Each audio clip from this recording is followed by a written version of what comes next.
পরের যে কোয়ালিটি বলা হয়েছে এবং এটা হচ্ছে শেষ কোয়ালিটি আমরা দেখতে পাই এই আলোচনার মধ্য থেকে, যে আল্লাহ সুবহানাহু ওয়া তাআলা বলেছেন ওয়াল্লাযীনা হুম আলা সলাতিহিম ইউহাফিজুন, যে যারা তাদের নামাজে যত্নবান। তাহলে এখানেও আমরা দেখি ওয়া দিয়ে আগের যে বৈশিষ্ট্যগুলা বলা হয়েছে সেই বৈশিষ্ট্যগুলা কন্টিনিউশন করা হচ্ছে। আল্লাযীনা হুম তারা, যারা হচ্ছে আলা সলাতিহিম যে তাদের নামাজের উপরে, সলাত নামাজ, হাফিজুন, হাফিজুন মানে হচ্ছে গার্ড করা, প্রোটেক্ট করা, সংরক্ষণ করা। তাহলে আল্লাহ সুবহানাহু ওয়া তাআলা এখানে হিফজ থেকে এসেছে হাফিজুন শব্দটা। হিফজ শব্দটা আমরা কোরআন মুখস্থ করার ক্ষেত্রে জানি যে কোরআনকে হিফজ করা। সো হিফজ মানে কি, কোরআনকে নিজের মধ্যে সংরক্ষিত করাটাই হচ্ছে হিফজ। সো হাফিজুন বলতে বোঝানো হচ্ছে যে তারা হচ্ছে তাদের নিজেদের নামাজকে সংরক্ষণ করে। সো এখানে হাফিজুন শব্দটা বলা হয়েছে এবং হাফিজুন শব্দটা হচ্ছে প্রেজেন্ট টেন্স। এটা হচ্ছে একটা টেন্স ভিত্তিক শব্দ বা ভার্ব বলা যায়। So they are continuously into guarding their prayers, যে এটা একবার বা দুইবার না, একটা নামাজে শুধু না, এক নামাজে এক রাকাতে না। সো প্রত্যেকটা রাকাতে, প্রত্যেকটা নামাজে, প্রতিদিন সে হচ্ছে তার নামাজকে সে সংরক্ষণ করে। তো সুবহানাল্লাহ, আমরা এখানে দেখি যে আল্লাহ সুবহানাহু ওয়া তাআলা অনেকগুলা কোয়ালিটির কথা এখানে বলেছেন এবং সেই কোয়ালিটিগুলো প্রথমেই তিনি কি বলেছিলেন, যারা হচ্ছে তাদের নামাজের ব্যাপারে কনসিস্টেন্ট, যারা তাদের নামাজে খুশু অবলম্বন করে। একদম শেষে এসে আমরা দেখি আল্লাহ সুবহানাহু ওয়া তাআলা আবার যে কোয়ালিটিটার কথা বলেছেন সেটা হচ্ছে তারা তাদের নামাজকে সংরক্ষণ করে। So throughout your life আল্লাহ আমাদেরকে বলে দিচ্ছেন যে নামাজ হচ্ছে তোমাদের জন্য কত ইম্পর্টেন্ট।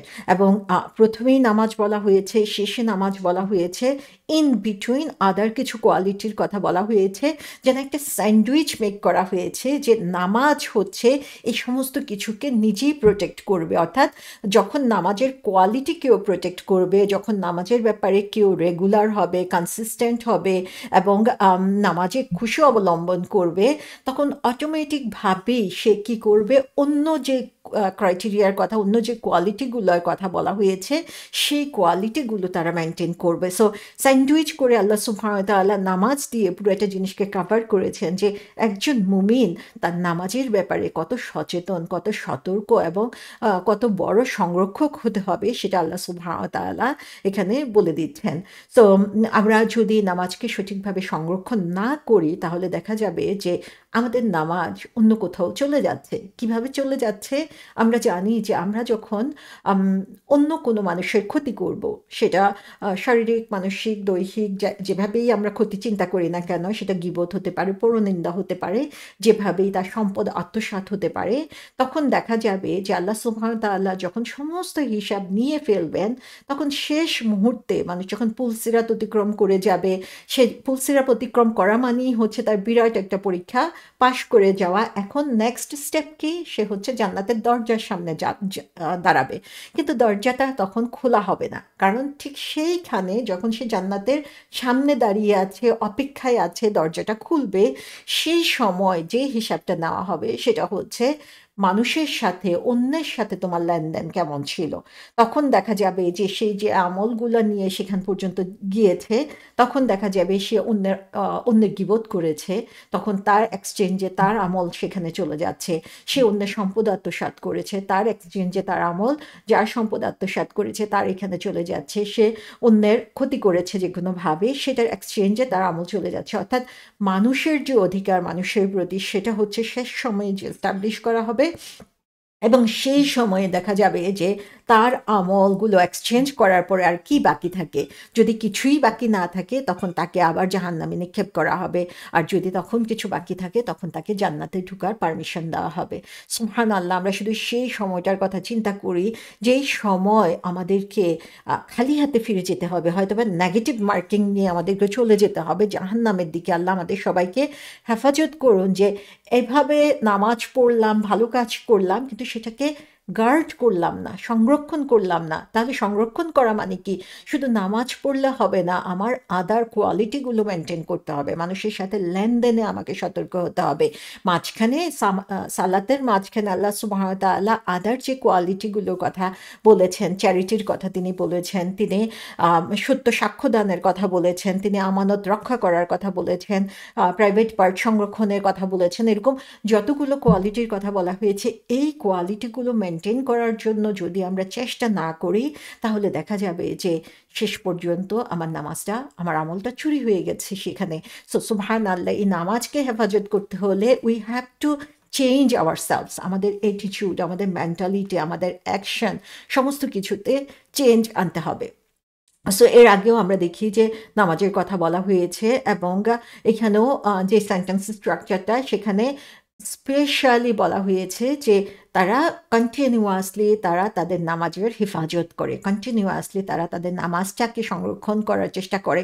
আমি নামাজ পড়লাম, নামাজ পড়ে মুখ ফিরিয়েই আমি সালাম ফিরানোর পরে আমি যদি কারো গিবত করে ফেললাম, কারোর সাথে গালাগালি করলাম, কারোর সাথে খারাপ কথা বলে ফেললাম, খারাপ জিনিস চিন্তা করলাম, তাহলে দেখা যাবে যে আমার নামাজটা সেখানেই ড্যামেজ হয়ে গেল, সেখানে ডেস্ট্রয় হয়ে গেল। সো আল্লাহ সুবহানাহু ওয়া তাআলা এখানে আহ, নামাজ সংরক্ষণের কথা বলেছেন, আবার সূরা মুমিনুনেও তিনি কিন্তু নামাজ সংরক্ষণের কথা বলেছেন। সো এখানে আমরা দেখি যে এই যে সূরা মারিজ যে সময়ে রিভিলড হয়েছিল, সেই সময়টা কখন? এটা হলো মাক্কি যুগের প্রথম দিকে এটা নাজিল হয়েছিল, ফার্স্ট কয়েক বছরের পরে এটা নাজিল হয়েছিল, এবং সেই সময়ে 5 ওয়াক্ত নামাজ কিন্তু ফরজ ছিল না। তাহলে তখন কি নামাজ ছিল? আমরা যেটাকে তাহাজ্জুদের নামাজ বা কিয়ামুল লাইল বলে থাকি। আর সূরা মুমিনুন যখন রিভিলড হয়েছিল, তখন অলরেডি 5 ডেইলি প্রেয়ার্সকে ম্যান্ডেটরি করে দেওয়া হয়েছিল। আর সূরা মুমিনুনে যাদের কথা বলা হয়েছে তারা ততদিনে অনেক বেশি এক্সপার্ট, এক্সপিরিয়েন্সড এবং হাই কোয়ালিটির হয়ে গিয়েছিল, এবং সেখানে তারা তাদের নামাজকে আরও বেশি করে হেফাজত করতে শিখেছিল। এবং সূরা মারিজে আমরা দেখি প্রাথমিক লেভেলে, এবং তখন তাদেরকে মাত্র ট্রেনিং দেওয়া শুরু করেছে। তো সুবহানাল্লাহ, আমরা যদি নিজেদের কথা চিন্তা করি, ইসলামের বা ইমানের পর্যায়ে আমি মনে করি যে আমরাও অনেক জাস্ট আমাদের চাইল্ডহুড লেভেলে এখনও রয়েছি, আমাদের শৈশবকাল যেন আমাদের ইমানের পর্যায়ে রয়েছে, এখনও আমরা সেই স্ট্যান্ডার্ড মেনটেন করতে পারি নাই। তো আমাদের জন্য এটা খুব ইম্পর্টেন্ট যে আমরা যারা এখনও নিজেদেরকে সেই লো লেভেলে মনে করছি, যে আমরা নামাজকে প্রোটেক্ট করার মাধ্যমে, নামাজে কনসিস্টেন্ট থাকার মাধ্যমে, নামাজে খুশুর মাধ্যমে আমরা নিজেকে আরও উপরের লেভেলে, আরও উঁচু লেভেলে নিয়ে যেতে পারবো। আল্লাহ সুবহানাহু ওয়া তাআলা এখানে বলেছেন যে দে প্রপারলি গার্ড দেয়ার প্রেয়ার্স। সো এখানে কি গার্ড দেওয়া বলতে কি বোঝানো হয়েছে? এখানে দুইটা মিনিং বলা হয়েছে। একটা হচ্ছে যে তারা আমাদের নামাজের ব্যাপারে সচেতন, যেমন নামাজের সময় কখন, যখনই সময় হচ্ছে তখনই তারা নামাজ পড়ে ফেলছে। তারা যখন নামাজ পড়ে তখন তারা চিন্তা করে যে উইদিন টাইম ফ্রেমের মধ্যে তারা এটা নামাজ পড়ছে কি না, আরও ভালো হয় যদি আওয়াল ওয়াক্তে পড়ছে কি না, সেভাবে চিন্তা করে। এবং তারা তাদের লাইফের যে বিজিনেস বা তাদের লাইফের ব্যস্ততাকে নামাজ থেকে তাদেরকে দূরে সরিয়ে নিতে দেয় না। সো এটা হচ্ছে একটা।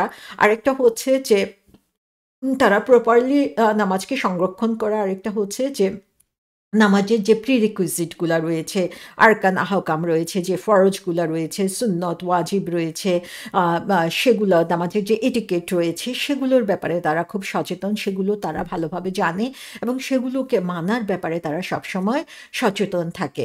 এবং তারা নামাজকে গার্ড করার আরেকটা অর্থ হচ্ছে যে তারা আল্লাহর পানিশমেন্ট থেকে নিজেকে বাঁচানোর জন্য নামাজকে তারা আঁকড়ে ধরে, যে এই নামাজের মাধ্যমে তারা যাতে না এই আল্লাহর আজাব, যে আল্লাহর আজাবের ব্যাপারে তারা সবসময় শঙ্কিত থাকে, এই গুণাবলীটা আগে বলা হয়েছে, এবং নামাজকে তারা সেটার হাতিয়ার হিসাবে গ্রহণ করে নেয়।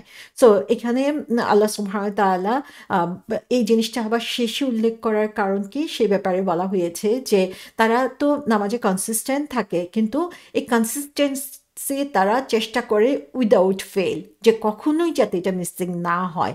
তাহলে এখানে কি বোঝানো হয়েছে, যে এখানে গুরুত্ব দেওয়া হয়েছে অন টাইমে নামাজ পড়া, নামাজের ফরজ, ওয়াজিব মেইনটেইন করা। তার সাথে হচ্ছে ভলান্টারি নামাজ, সুন্নাহ নামাজ যেগুলা রয়েছে সেগুলো পালন করা। নামাজের যে স্পিরিট, সেই স্পিরিটটা নিজের মধ্যে নিয়ে আসা, এবং একজন বিলিভার হিসেবে এই ব্যাপারে সে কখনো কেয়ারলেস হবে না, এই ব্যাপারগুলো অবহেলা করবে না। সো আল্লাহ সুবহানাহু ওয়া তাআলা এখানে এই ইম্পর্ট্যান্ট কোয়ালিটিগুলোর উপরে আমরা যদি ফোকাস করি, তাহলে এই নামাজকে সংরক্ষণ করার মাধ্যমে আমরা নিজেদেরকে ধ্বংসের হাত থেকে বা শাস্তির হাত থেকে হেফাজত করতে পারবো, সেই ব্যাপারে আমাদেরকে নির্দেশনা দিয়েছেন। সো আমরা যখন নামাজের ব্যাপারে চিন্তা করি যে একটা নামাজকে যখন আমরা মিনিংফুল করতে চাই, তখন কিভাবে আমরা মিনিংফুল করতে পারি। আমি যখন নামাজে দাঁড়াবো, তখন নামাজে আমি কি করছি সেই ব্যাপারে আমি যদি চিন্তা করি, তাহলে দেখা যাবে যে, এবং বুঝার চেষ্টা করি, তাহলে আমি আল্লাহ সুবহানাহু ওয়া তাআলার সাথে ট্রুলি কানেক্টেড হতে পারবো, এবং আমার নামাজ দিন দিন ইমপ্রুভ করবে। We all need to work on this. Specially আমি মনে করি যে আমাদের নামাজের উপরে আরও বেশি ফোকাস করা উচিত। যেমন নামাজ যখন আমরা পড়বো, নামাজের ফার্স্ট যে জিনিসটা, নামাজ শুরু করার আগে আমাকে পবিত্র হতে হবে, আমার অজুটা করতে হবে। সো এখানে হচ্ছে স্পিরিচুয়ালি, আমি তো ফিজিক্যালি অজুটা করছি, কিন্তু সাথে সাথে আমাকে ফোকাস করতে হবে আমি স্পিরিচুয়ালি নিজেকে কতটুকু ক্লিনস করতে পারছি, কতটুকু নিজেকে পিউরিফাই করতে পারছি। তার সাথে সাথে আমি নিজের শুধু ফিজিক্যাল পিউরিটির দিকে আমি খেয়াল করব না, আমার কাপড় যে পরে আছি, আমার যে পোশাক পরা রয়েছে, সেই পোশাকটা পরিষ্কার কিনা, সেই পোশাকটা আল্লাহর সামনে দাঁড়ানোর উপযুক্ত কিনা, এটা মডেস্ট কিনা, সেটা আমাকে চিন্তা করতে হবে। সো আমার আশেপাশের পবিত্রতা নিয়ে, জায়গার পবিত্রতা নিয়ে আমাকে চিন্তা করতে হবে। যখন আমি ওইটা চিন্তা করে দাঁড়াবো, একটা পিওর এরিয়ায়, পিওর মন মানসিকতা, পিওর একটা বডি নিয়ে আমি দাঁড়ালাম, এবং তারপরে আমি প্রেয়ার টাইমে যখন হলো, প্রেয়ার টাইমের জন্য আমি প্রস্তুত হয়ে গেলাম। তার মানে হচ্ছে অন টাইমে আমি যখন প্রে করব, এটা হচ্ছে আমাদের জন্য একটা ট্রেনিং পিরিয়ড, ট্রেনিং আসলে। এভরিডে 5 টাইমস আমাকে আল্লাহ সুবহানাহু ওয়া তাআলার সামনে হাজির হতে হচ্ছে। সমস্ত কিছু থেকে মুখ ফিরিয়ে শুধুমাত্র আল্লাহর দিকে আমাকে মনোযোগ দিতে হচ্ছে। এটা কি করছে? আমাকে আল্লাহর সামনে হাম্বল করছে, বিনয়ী করছে, আমাকে ডিসিপ্লিন করছে। আমরা দেখি যে যারা আর্মিতে রয়েছে বা যারা ক্যাডেটে রয়েছে, তাদেরকে প্রতিদিন নির্দিষ্ট টাইমে তাদের যেই স্কেডিউল আছে, সেই স্কেডিউল মেনটেন করে কাজ করতে হয়, এবং এটার উপরেই তাদেরকে মোস্ট প্রায়োরিটি দেওয়া হয়। তার কারণ হচ্ছে discipline is very important in our life. So নামাজ আমাদেরকে এই ডিসিপ্লিন লাইফের দিকে নিয়ে যায়।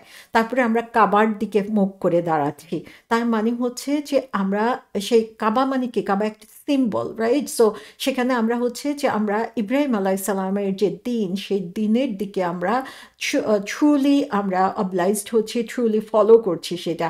সুবহানাল্লাহ, যখন কোভিডের সময় আসলো, আমরা জানি যে পুরো কাবা তখন খালি ছিল, এবং তখন একজন একটা কমেন্ট করেছিল এরকম যে এই যে আমরা কাবা খালি ছিল, কিন্তু তার মানে এই না যে মানুষ দিন থেকে দূরে সরে গিয়েছে, মানুষ নামাজ পড়া বন্ধ করে দিয়েছে, কাবামুখী হচ্ছে না আর, বরং তখনও এটা হচ্ছে একটা সিম্বল, এবং এটাই মানুষের যে ঈমান সেটাকে আরও পিউরিফাইড করেছে, যে আমরা সেই কাবাকে একটা সিম্বল হিসাবেই দেখছি। কাবার সেখানে কেউ যেতে না পারলেও আমরা আল্লাহর ইবাদত থেকে কিন্তু নিজেকে দূরে সরিয়ে নেই নাই।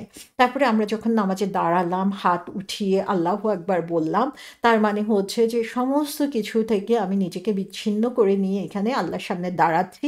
সেভাবেই আমি সমস্ত চিন্তা ভাবনা, টেনশন, সমস্ত কিছু থেকে নিজের মনকে আমি হালকা করে নিলাম। তারপর আল্লাহর সামনে আমি দাঁড়ালাম উইথ রেসপেক্ট অ্যান্ড হিউমিলিটি।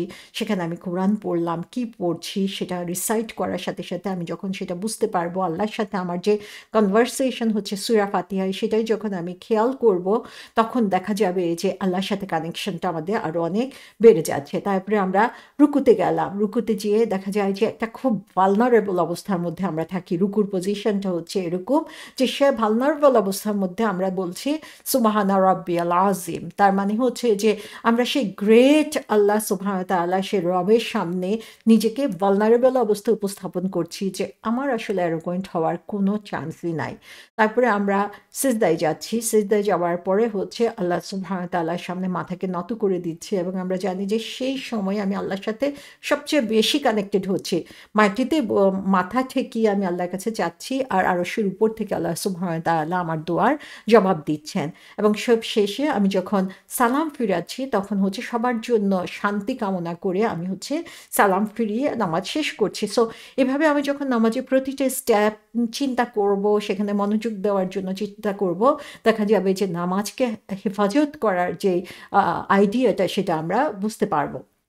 রাসূল সাল্লাল্লাহু আলাইহি সাল্লাম বলেছেন যে সবচেয়ে নিকৃষ্ট চোর হচ্ছে সে যে তার নিজের নামাজে চুরি করে। তখন সাহাবারা জিজ্ঞাসা করলো যে কিভাবে এটা সম্ভব, কিভাবে একজন তার নামাজকে চুরি করতে পারে? তখন রাসূল সাল্লাল্লাহু আলাইহি সাল্লাম বললেন যে ঠিক মতো রুকু সিজদা না করে, অর্থাৎ প্রতিটা নামাজে আমি যখন দাঁড়াচ্ছি তখন প্রত্যেকটা স্টেজকে এনাফ টাইম দেওয়া, প্রত্যেকটা স্টেজের হক আদায় করার জন্য আমাদেরকে চেষ্টা করতে হবে। এখন আমার নামাজের কোয়ালিটি ঠিকমতো মেনটেন হচ্ছে কিনা সেটার জন্য আমরা নিজেরাই কিছু চেকলিস্টে বানাতে পারি। আমি একটা সুন্দর চেকলিস্ট এখানে পেয়েছি, আমরা আমাদের সুবিধা মতো চেঞ্জ করে নিতে পারি এবং প্রত্যেক নামাজের পরে আমি নিজেকে জিজ্ঞাসা করতে পারি যে আমি এগুলো করছি কিনা, আমি এই কাজগুলো উপরে ফোকাস করছি কিনা। যেমন আমি ঠিকমতো অজু করেছি কিনা, আমার কাপড় পরিষ্কার কিনা, আমি মেসওয়াক করেছি কিনা, আমি অন টাইমে নামাজে দাঁড়াচ্ছি কিনা, আমি যা বলছি সেটা আমি বুঝতে পারছি কিনা, আমার প্রত্যেকটা স্টেজে, রুকুতে, সিজদাতে, সিজদার মাঝখানে বসা, রুকু থেকে দাঁড়ানো, এগুলো আমি স্লোলি স্ট্যাবিলিটির সাথে করছি কিনা, আমি দোয়া এবং জিকিরগুলো ঠিকমতো পড়ছি কিনা, আমি সুন্নাহ নামাজ পড়ছি কিনা, আমি যদি এটা আমার লাস্ট নামাজ হয় জীবনের, তাহলে আমি কিভাবে সেটাকে পেতে চাচ্ছি, আমি সেভাবে নামাজটা পড়েছি কিনা। সো এভাবে আমরা যখন প্রত্যেকটা নামাজের পরে নিজের চেকলিস্টটা, এটা মেন্টাল চেকলিস্ট হতে পারে, পেপারে কাগজে কলমে হতে পারে, কিন্তু আমরা যখন এভাবে নিজেকে প্রশ্ন করব তাহলে আস্তে আস্তে আমাদের বডি এবং আমাদের মন আসলে ট্রেন্ড আপ হবে যখন আমি নামাজে দাঁড়াচ্ছি এই পয়েন্টগুলোর উপরে ফোকাস করার জন্য। তো রাসূল সাল্লাল্লাহু আলাইহি ওয়াসাল্লাম বলেছেন আরেকটা হাদিসে যে নামাজ অ্যাকসেপ্টেবল হবে না যদি সে সঠিকভাবে রেস্ট না করে। তার মানে হচ্ছে যখন সে রুকুতে যাচ্ছে তখন তার ব্যাককে যেভাবে রেস্ট করা দরকার সেটা যদি না করে, যখন সিজদায় যাচ্ছে তার হোল বডি যেভাবে রেস্টিং পজিশনে থাকা দরকার সেটা যদি না করে তাহলে তার নামাজ অ্যাকসেপ্টেড হবে না। সো আমরা যদি নামাজের প্রত্যেকটি স্টেপ চিন্তা করি তাহলে দেখব যে আমি যখন দাঁড়াচ্ছি, দাঁড়াইয়েই আমি রুকুতে চলে গেলাম, যে কোন সময় যে সূরা ফাতিহার সূরা পড়ে ফেললাম নিজেও বুঝতে পারলাম না। সো দাঁড়ানোর সময় আমাকে এনাফ টাইম দেওয়া, আমি যখন রুকুতে গেলাম সেখানে রুকুর দোয়া পড়ার জন্য এনাফ টাইম দেওয়া, রুকুর পরে দাঁড়ানো, সিজদায় যাওয়া, সিজদার মাঝখানে বসা। সো প্রত্যেকটা স্টেপে আমি যদি নিজেকে একটু রুটিন করে যে না আমাকে ধীরে সুস্থে নামাজটা পড়তে হবে, এবং নামাজ পড়ার পর আমি সেটার উপরে নিজেকে স্টাবলিশ রাখা, অবিচল রাখার চেষ্টা করি যে আমি যা কিছু প্র্যাকটিস করলাম সেটা আমার রেস্ট অফ দ্য ডেতে আমি সেটা প্র্যাকটিস করব আরেকটা নামাজ আসার আগ পর্যন্ত, তাহলে দেখা যাবে যে আমাদের লাইফের মধ্যে অনেক চেঞ্জ আসবে ইনশাআল্লাহ।